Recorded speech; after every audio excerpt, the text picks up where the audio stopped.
नमस्कार दोस्तों, बात है 28 जून सन 1914 की, जब ऑस्ट्रो हंगरी एम्पायर के प्रिंस आर्चड्यूक फर्डिनेंड अपनी पत्नी सोफी के साथ अपने एम्पायर को घूमने के लिए जाते हैं और उन्हीं के ही एम्पायर का एक 18 साल का लड़का उनकी गोली मार करके हत्या कर देता है। और इस हत्या के बाद एक ऐसी जंग छिड़ती है जिसमें 2 करोड़ से ज़्यादा लोगों की जान जाती है और 30 से ज़्यादा देश इसमें शामिल होते हैं। एक ऐसी जंग थी जो जल, थल, वायु तीनों जगह पर लड़ी गई। पानी के ऊपर तो ठीक है, सबमरीन द्वारा पानी के नीचे भी लड़ी गई। और यह पहला ऐसा युद्ध था जिसमें एरोप्लेन को फाइटर प्लेन के रूप में यूज किया गया और इसी जंग में जहरीली गैसों का भी उपयोग किया गया और इस जंग ने पूरे यूरोप के मैप को बदल के रख दिया और इस जंग के बाद इसका नाम पड़ा the great war, world war first. चलिए इस वीडियो में जानते हैं प्रथम विश्व युद्ध के बारे में।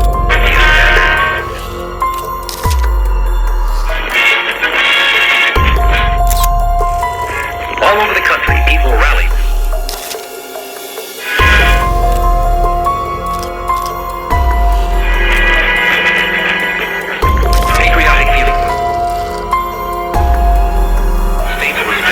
दोस्तों, जैसे अभी हमारे वर्ल्ड का मैप है, कुछ सालों पहले ऐसा नहीं हुआ करता था। यही यूरोप का मैप, इसमें बहुत सारे एम्पायर्स और कंट्री हैं जिस पर किसी राजा का राज्य चलता था। आपने राजा महाराजाओं वाली मूवीज तो देखी होंगी, जब किसी राजा के पास बहुत ज्यादा शक्ति होती थी और किसी राज्य पर आक्रमण करता था और वहां उसकी विजय प्राप्त हो जाती थी, तो वहां का जो राज्य था, शासन था, वह उसके इशारों पर चलता था और फिर वह किसी दूसरे राज्य पर आक्रमण करने की सोचता था कि मैं उस पड़ोसी राज्य को भी अपने राज्य में मिला लूं। उस टाइम पर यूरोप में भी यही था, बहुत सारे एम्पायर्स थे और उसकी सीमा से लगे जो देश थे वह उनको हथियाने की सोचते थे कि युद्ध करके हम इसको जीत लें और फिर ये हमारे एम्पायर्स में शामिल हो जाए। कुछ ऐसे भी एम्पायर्स थे, उनके पास जितना था वो उतने में ही खुश थे, उन्हें ज्यादा क्षेत्रफल की ताकत की कोई आवश्यकता नहीं थी। लेकिन कुछ एम्पायर्स ऐसे भी थे जो दूसरे छोटे देशों पर आक्रमण करके उसको अपने एम्पायर से मिला लेते थे, फिर वहां पर राज्य करते थे। लेकिन जो दूसरे देश होते थे वह ये देख करके जलते थे कि हमारा एम्पायर इतना बड़ा क्यों नहीं है। वर्ल्ड वार फर्स्ट में भी कुछ ऐसा ही हुआ। उस टाइम पर कुछ ऐसी कंट्री थी जो बहुत ज्यादा ताकतवर थी, इनके एम्पायर्स बहुत बड़े थे, जैसे फ्रांस और ब्रिटेन। अब फ्रांस और ब्रिटेन को देख करके बहुत सारे देश जलते थे कि हमारे पास भी इतना ही ताकत है, इतनी ही मिलिट्री है, इतनी ही पावर है, लेकिन हमारा एम्पायर इतना बड़ा क्यों नहीं है। उन्हीं में से एक था जर्मनी। दोस्तों, सपोज मानकर चलो मेरे पास एक ये पेन है और इसके हकदार 2 लोग हैं। अब दोनों के पास सेम पावर है, सेम मिलिट्री है और दोनों लोग इसे पाना चाहते हैं, लेकिन ये एक है तो जाएगा किसी एक के पास। तो अब ये दोनों लोग इसको पाने के लिए आपस में युद्ध लड़ेंगे। जब इन दोनों में से कोई एक जीत जाएगा तो वह इसको यूज करेगा। वर्ल्ड वार फर्स्ट में भी कुछ ऐसा ही हुआ। तो हम बात करते हैं 19 की पहले की। यही यूरोप का मैप, इसमें बहुत सारे एम्पायर्स हैं, जैसे Russian empire, Austro Hungarian empire, French empire, Ottoman empire, Germany empire. उस टाइम पर इन सभी एम्पायर्स में एक दूसरे को नीचे दिखाने की भावना थी। सभी लोग सोचते थे कि मैं पावरफुल हूं और मुझसे कोई नहीं जीत सकता। सभी एक दूसरे से लड़ने के लिए उत्सुक रहते थे। यही वह ज्वालामुखी है जिसमें पत्थर डाला गया और जब ये ब्लास्ट हुआ तो वर्ल्ड वार फर्स्ट हुआ। तो चलिए बताते हैं कि वह पत्थर आखिर किसने डाला, मतलब आर्चड्यूक फ्रांस की हत्या किसने की। बात है सन 1914 की। ये है ऑस्ट्रो हंगरी एम्पायर्स का मैप जो अब कई सारे देशों में बढ़ चुका है। हंगरी एम्पायर पर 1914 में फ्रेंच जोसेफ का राज्य था। तो फ्रेंच का जन्म 18 अगस्त 1830 को हुआ और 2 दिसंबर 1848 में यह शासन में आए और 8 जून 1867 में इनका राज्य तलक हुआ। ये इतने बड़े एम्पायर्स के किंग बन गए। उससे पहले 1854 में इन्होंने अपनी चचेरी बहन प्रिंसेस एलिजाबेथ से शादी की, जिससे इन्हें 4 बच्चे हुए, सोफी, गिसेला, रूडोल्फ और मैरी। सोफी के जन्म होने के कुछ साल बाद ही इसकी मृत्यु हो गई। अब बचे 3 बच्चे। इन तीनों में से किसी एक को राजा अपने राज्य का उत्तराधिकारी बनाना चाहते हैं, लेकिन राजा की जो तीनों ही बच्चे हैं ये कोई भी उत्तराधिकारी बनने के लायक नहीं है। तो सवाल यह उठता कि हंगरी एम्पायर से अगला उत्तराधिकारी कौन बनेगा। सन 1989 में राजा ने ना चाहते हुए भी शासन के दबाव में आकर अपने भतीजे आर्चड्यूक फर्डिनेंड को उत्तराधिकारी घोषित कर दिया। अब यहाँ पर दोस्तों कोई भी पिता हो वह यही चाहता है कि उसकी संपत्ति का उत्तराधिकारी उसका बेटा ही बने, लेकिन यहाँ पर राजा के ना चाहते हुए भी उनके भतीजे को उनका राज्य का उत्तराधिकारी बना दिया गया। सन 19 में आर्चड्यूक फर्डिनेंड ने अपनी शादी सोफी से करने का विचार किया। राजा ने उनसे कहा कि तुम्हारी शादी मैग्नेटिव होगी, मतलब तुम्हारी शादी में कोई भी शाही परिवार नहीं जुड़ेगा और शादी के बाद तुम्हारी पत्नी को कोई भी शाही सुविधाएं नहीं दी जाएंगी और इसके बाद जो तुम्हारे बच्चे होंगे वही भी इस राज्य के उत्तराधिकारी नहीं बनेंगे। और मजबूरन में आर्चड्यूक फर्डिनेंड को राज्य पाने के लिए यह शर्तें माननी पड़ी और 90s में इन्होंने सोफी से विवाह किया। इन दोनों चाचा भतीजों में बहुत ज्यादा अनबन थी, इनकी किसी भी बात पर नहीं बनती थी। बात है सन 1914 की, जब राजा का स्वास्थ्य ज्यादा बिगड़ गया तो आर्चड्यूक फर्डिनेंड की राजा बनने की अटकलें बढ़ने लगी, क्योंकि इन्हीं को इनके राज्य के लोग नहीं जानते थे, पहचानते नहीं थे, क्योंकि पहले के टाइम में सोशल मीडिया इतना ज्यादा चलता नहीं था। आर्चड्यूक फर्डिनेंड ने अपनी सोफी पत्नी के साथ प्लान किया, हम अपने राज्य को घूमने के लिए जाएंगे, और दोनों पति पत्नी घूमने के लिए जाते हैं। 28 जून सन 1914 को अपने ही एम्पायर के बोस्निया देश में जाते हैं। इनके जाने से पहले इनके गुप्तचर कहते हैं कि आपका वहां जाना खतरे से खाली नहीं है। अब आप यह सोच रहे होंगे कि कोई भी राजा अगर अपने राज्य को घूमने के लिए जाता है तो ऐसा वहां के गुप्तचर क्यों कहेंगे, उसके पीछे भी एक रीजन है, उसके लिए हमें थोड़ा सा पीछे चलना है। बोस्निया देश एक स्वतंत्र देश था, यह हंगरी एम्पायर में नहीं मिला था, लेकिन सन 1908 में ऑस्ट्रो हंगरी एम्पायर के किंग ने इस पर कब्जा किया और जबरदस्ती से अपने हंगरी एम्पायर में मिला लिया। इसका एक पड़ोसी देश था सर्बिया, जिसमें स्लाविक लोग रहते थे और बोस्निया में बहुत ज्यादा स्लाविक लोग रहते थे, जिनका मानना था कि मैं यहाँ पर अपनापन फील नहीं करता हूँ, मुझे एक स्वतंत्र देश चाहिए, और ये लोग स्वतंत्र देश की मांग करते थे। सर्बिया और बोस्निया दोनों अलग अलग देश थे, लेकिन जो यहाँ के लोग थे इनकी सोच एक दूसरे से ज्यादा मिलती थी, और सर्बिया बोस्निया को स्वतंत्र बनाने के लिए अक्सर प्रयत्नरत रहता था। बोस्निया में एक ब्लैक हैंड नाम का ग्रुप था जो ज्यादा आंदोलन किया करता था, अपनी आजादी के लिए आवाज उठाया करता था। गुप्तचर ने कहा कि आपका यहाँ आना खतरे से खाली नहीं है। राजकुमार ने कहा कि मुझे कुछ नहीं होगा, क्योंकि राजकुमार पर इससे पहले भी 3 बार जानलेवा हमले हो चुके थे, जिसमें राजकुमार बच गए थे। अब 28 जून सन 1914 में बोस्निया की साराजेवो में सुबह के 10 बजे आर्चड्यूक फर्डिनेंड और उनकी पत्नी सोफी अपनी शाही सवारी निकालते हैं। तो वहां उनको देखने के लिए बहुत सारी भीड़ एकत्रित हुई थी कि हमारे देश के होने वाले राजा आखिर कैसे हैं। उसी भीड़ में ब्लैक हैंड ग्रुप के मेंबर्स भी शामिल थे, जो पूरी फुल प्लानिंग करके आए थे, हमें इस देश के प्रिंस की हत्या करनी है। जब आर्चड्यूक फर्डिनेंड अपनी पत्नी सोफी के साथ सुबह के 10 बजे खुली छत वाली कार में बैठकर शाही सवारी के लिए निकलते हैं, तो यहाँ पर बहुत सारे ब्लैक हैंड ग्रुप के मेंबर्स सवार थे। उन्हीं में से एक ब्लैक हैंड ग्रुप का मेंबर एब्रिनोविक एक बम इनकी गाड़ी पर फेंकते हैं कि गाड़ी के बोनट में लग करके पीछे वाली गाड़ी पर चला जाता है, जिससे वहां बहुत ज्यादा ब्लास्ट होता है। तुरंत ही वहां पर प्रिंस के गार्ड प्रिंस को चारों तरफ से घेर लेते हैं, प्रिंस को एक सुरक्षित जगह पर ले जाते हैं, और इस ब्लास्ट में जो गाड़ी में लोग बैठे थे वह बुरी तरह से इंजर्ड हो जाते हैं। अब यहाँ पर प्रिंस वहां के लोगों से कहते हैं कि हम तो आप लोगों से मिलने के लिए आए और हमारा स्वागत बॉम्ब से किया गया है, अच्छी बात नहीं है। गुप्तचरों के बहुत ज्यादा मना करने के बावजूद भी आर्चड्यूक फर्डिनेंड अपनी पत्नी के साथ जो उस बॉम्ब ब्लास्ट में इंजर्ड लोग हुए थे उनसे मिलने के लिए जाते हैं, और जब मिलने के लिए निकलते हैं तो इनका ड्राइवर गलती से गलत टर्न ले लेता है। जब ड्राइवर को पता चलता है कि मैं गलत जगह पर आ गया हूं तो यह गाड़ी को रिवर्स करते हैं, और जब यह रिवर्स टर्न ले रहे होते हैं वहीं 5 से 10 फीट की दूरी पर एक स्कूली छात्र गवरीलो प्रिंसिप खड़ा हुआ है, और ये भी ब्लैक हैंड ग्रुप का मेंबर है। टाइम वेस्ट ना करते ये सोचता है कि जिसको मारने के लिए हमने इतने ज्यादा प्लानिंग की मेरे सामने खड़ा हुआ है, तो अपनी बंदूक निकाल करके प्रिंस और उनकी वाइफ पर गोली चला देते हैं, जिससे उनकी मौत हो जाती है। बाद में यह गवरीलो प्रिंसिप वहां से भाग जाते हैं, और जिन्होंने गाड़ी पे बॉम्ब फेंका था एक पॉइजन नेडल खा करके पानी में कूद जाते हैं। दुर्भाग्यवश वह बच जाते हैं और बाद में इन्हें जेल भेज दिया जाता है। गवरीलो प्रिंसिप को भी बाद में पकड़ लिया जाता है, और लॉ के अकॉर्डिंग उस समय इनकी 20 साल से कम उम्र थी, तो फांसी की सजा नहीं सुनाई जाती है, सिर्फ इन्हें 20 साल की जेल कर दी जाती है। प्रिंस की हत्या के बाद कुछ दिनों तक तो सब कुछ नॉर्मल रहता है, क्योंकि फ्रेंच भी चाहते थे कि आर्चड्यूक इस देश का राजा ना बने। लेकिन जब किंग को पता चलता है कि जो ब्लैक हैंड ग्रुप है और इसकी मदद बोस्निया का पड़ोसी देश सर्बिया करता है, तो राजा को यह बात पता चलती है, तो ये सोचते हैं कि इतना छोटा सा देश इतने बड़े एम्पायर्स के प्रिंस की हत्या कर देता है, और अगर हम कुछ नहीं कहेंगे हमारी तो सब जगह बदनामी हो जाएगी।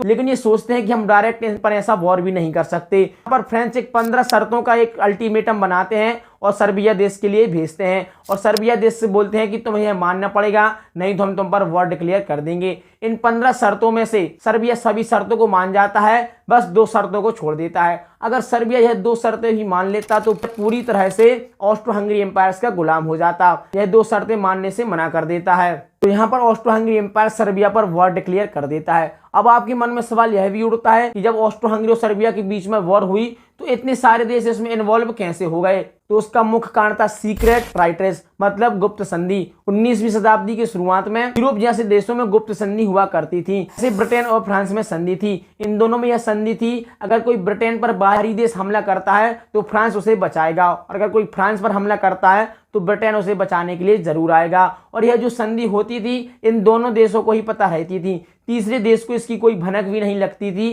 कि हम इन दोनों देशों में आपस में संधि है। इन संधियों की शुरुआत की थी जर्मन शासक बिस्मार्क ने, जिसे देख करके अन्य देश भी इसे कॉपी करने लगे। उस टाइम पर मुख्य रूप से दो प्रकार की संधि होती थी। नंबर 1 ट्रिपल अलायंसेस जो 1882 में हुई, इसमें 3 एम्पायर्स के बीच में हुई, ऑस्ट्रो हंगरी, जर्मनी और इटली। 2 रेडियल इंटेंट 1904 में यह ब्रिटेन और फ्रांस के बीच में हुई, लेकिन 1907 में इसमें रूस भी जुड़ गया, जिससे इसका नाम ट्रिपल इंटेंट पड़ गया। इसका हिंदी में अर्थ होता है मित्र। और यहाँ पर यही अलायंसेस भी वर्ल्ड वार फर्स्ट का मुख्य कारण बनी। तो आखिर ये पूरे देश एक दूसरे से कैसे बढ़ गए, तो उसके लिए चलते हैं पहले टॉपिक पर। जब यहाँ पर ऑस्ट्रो हंगरी ने सर्बिया को अल्टीमेट प्रस्ताव भेजा और जब सर्बिया ने उनकी 2 शर्तों को मानने से इनकार कर दिया, जब ऑस्ट्रो हंगरी ने सर्बिया को अल्टीमेट प्रस्ताव भेजा और जब यह प्रस्ताव सर्बिया ने पढ़ा तो उन्हें तो पता था कि हम पे वॉर डिक्लेयर करेंगे। उससे पहले सर्बिया ने रसिया से कहा कि अगर ऑस्ट्रो हंगरी हम पर वॉर करता है तो क्या आप हमारी मदद करेंगे, तो रसिया हाँ बोल देता है, क्योंकि इन दोनों के बीच में संधि थी। अब यहाँ पर ऑस्ट्रो हंगरी को पता था कि अगर हम सर्बिया पर वॉर करेंगे तो यहाँ पर रसिया सर्बिया की मदद करने के लिए आएगा। तो ऑस्ट्रो हंगरी जर्मनी से पूछता है कि हम सर्बिया पर वॉर कर रहे हैं, अगर यहाँ पर रसिया बीच में आया तो क्या आप हमारी मदद करेंगे, तो जर्मनी बोलता है बिल्कुल, क्यों नहीं, आप तो हमारे पुराने मित्र हैं और मैं आपकी मदद जरूर करूंगा। तो यहाँ पर ऑस्ट्रो हंगरी सर्बिया पर वॉर डिक्लेयर कर देता है। यहाँ पर सर्बिया की मदद करने के लिए रसिया यहाँ पर ऑस्ट्रो हंगरी पर वॉर डिक्लेयर कर देता है। ऑस्ट्रो हंगरी एम्पायर की मदद करने के लिए जर्मनी रसिया पर वॉर डिक्लेयर कर देता है। और यहाँ पर रसिया की मदद करने के लिए सर्बिया की तरफ से फ्रांस भी इस युद्ध में कूद जाता है। यहाँ पर इंटरेस्टिंग बात यही आती है, यहाँ पर ऑस्ट्रो हंगरी, जर्मनी और इटली के बीच में जो संधि हुई थी, यहाँ पर ऑस्ट्रो हंगरी इटली से बोलता है कि हमारी संधि के तहत आप हमारी मदद कीजिए। इटली है कहकर अपना पलड़ा झाड़ देता है। हमारी जो संधि हुई थी वह यही हुई थी कि अगर कोई बाहरी शक्ति हम पर आक्रमण करती है, हम पर वॉर करती है, तो हम तीनों मिलकर उसका सामना करेंगे। लेकिन यहाँ पर तो आपने किसी दूसरे देश पर हमला किया है, यहाँ पर मैं आपकी कोई मदद नहीं कर सकता। और इटली है कहकर के इस वॉर से बाहर हो जाता है। बाद में ऑटोमन एम्पायर भी ऑस्ट्रो हंगरी एम्पायर की तरफ से सर्बिया पर अटैक कर देता है, क्योंकि यहाँ पर ऑटोमन एम्पायर की रसिया एम्पायर से बहुत ज्यादा दुश्मनी थी और इसको युद्ध करने का मौका नहीं मिल रहा था। तो ऑस्ट्रो हंगरी एम्पायर की तरफ से ऑटोमन एम्पायर भी रसिया के खिलाफ युद्ध में कूद जाता है। पर अलायंसेस के साथ रसिया, ब्रिटेन और फ्रांस में जो संधि थी, तो ब्रिटेन भी फ्रांस, रसिया और सर्बिया की तरफ से इस वॉर में कूद जाता है। इसमें अमेरिका भी शामिल हो जाता है और स्टार्ट होता है वर्ल्ड वार फर्स्ट। इसमें भारत भी सम्मिलित हो जाता है। जैसा मैंने पहले आपको बताया कि ब्रिटेन और फ्रांस के बहुत बड़े एम्पायर्स थे, इनकी कॉलोनी कई देशों में थी। भारत के इस युद्ध में भाग लेने का मुख्य कारण यही था, पहले भारत पर ब्रिटेन हुकूमत का शासन था और ब्रिटेन भी इस युद्ध में था। तो ब्रिटेन के जो शासक थे भारत से सोल्जर ले जा रहे थे इस युद्ध में लड़ने के लिए, और ब्रिटेन अमेरिका से कहता कि आप हमारी मदद करने के लिए युद्ध में आइए। लेकिन यहाँ पर अमेरिका साफ साफ मना कर देता है कि हमारे इस वॉर से कोई मतलब नहीं है, हम इस वॉर में नहीं आएंगे। लेकिन 1917 में जर्मनी द्वारा रसिया का एक यात्री शिप को निशाना बनाया जाता है, जिसमें अमेरिका के भी 111 लोग सवाल से इसकी जहाज डूबने से मौत हो जाती है। अब अमेरिका भी रसिया की तरफ से युद्ध में कूद जाता है। अब वर्ल्ड वार फर्स्ट में 2 पावर थे, रसिया एम्पायर, ब्रिटेन एम्पायर और फ्रांस एम्पायर, जिन पावर्स को द इंटेंट पावर कहते थे। 2017 में अमेरिका के इन्वॉल्व हो जाने के बाद यह हो गया अलाई पावर। और दूसरी साइड थे Austro Hungary empire, Germany empire और ऑटोमन एम्पायर, तो सेंटर पावर कहते थे। और देखते ही देखते युद्ध एक बहुत बड़ा विकराल रूप ले लेता है और दुनिया भर के 30 से ज्यादा देश इसमें सम्मिलित होते हैं, जिसमें कई सारे लोगों की जान जाती हैं। यहाँ पर एक और सवाल उठता है कि आखिर ये देश एक दूसरे के खून के प्यासे क्यों बने। तो यहाँ पर कुछ मुख्य कारण थे, टेररिज्म, मिलिट्रिज्म, नेशनलिज्म और अलायंसेस। मिलिट्रिज्म, उस टाइम पे यूरोप में यह भावना थी कि हमारे देश की मिलिट्री सबसे बड़ी है, सभी अपनी देश की मिलिट्री को बड़ा करना चाहते थे। यहाँ पर ब्रिटेन और फ्रांस सबसे आगे था, जिनकी मिलिट्री बहुत पावरफुल थी। तो सभी देश चाहते थे कि हमारी मिलिट्री भी बहुत ज्यादा पावरफुल बने और हमें किसी के सामने झुकना ना पड़े। तो देशों ने अपनी मिलिट्री में टैंक, मशीन गन, बंदूक, फाइटर प्लेन, बड़े बड़े पानी के जहाज और सबमरीन अपनी फौज में सम्मिलित किए, ताकि अगर कोई युद्ध की विपदा आती है तो हमें किसी के सामने झुकना ना पड़े, हम उसका बखूबी सामना कर लें। नंबर 2 एम्पेरियलिज्म, मतलब साम्राज्यवाद। दोस्तों, जैसा मैंने आपको बताया कि पहले बहुत ज्यादा एम्पायर्स थे और सबको अपना जो साम्राज्य था वह ज्यादा से ज्यादा बड़ा करना था। एक ऐसा एम्पायर था जो पूरी दुनिया के 25% हिस्से पर राज्य करता था और जो बाकी के देश थे वह यह देख करके जलते थे कि ब्रिटेन के पास भी हमारे जितनी पावर है, हमारे जितनी आर्मी है और हमारे जितना धन है, लेकिन हमारा एम्पायर्स ब्रिटेन जितना बड़ा क्यों नहीं है। तो सभी लोग एम्पायर्स की वजह से भी वर्ल्ड वॉर 1 में इन्वॉल्व हुए। तो उस टाइम पर जितने भी एम्पायर्स थे वह साम्राज्य के लिए, जगह के लिए एक दूसरे से लड़ते रहते थे और गर्मा गर्मी बनी रहती थी, एक दूसरे से जलन की भावना रहती थी। Number 3, nationalism. 19 के शुरुआती दशक में नेशनलिज्म चरम सीमा पर था, मतलब राष्ट्रवाद। टाइम पर न्यूज़पेपर में भी सोल्जर्स को हीरो बना करके भेजा जाता था।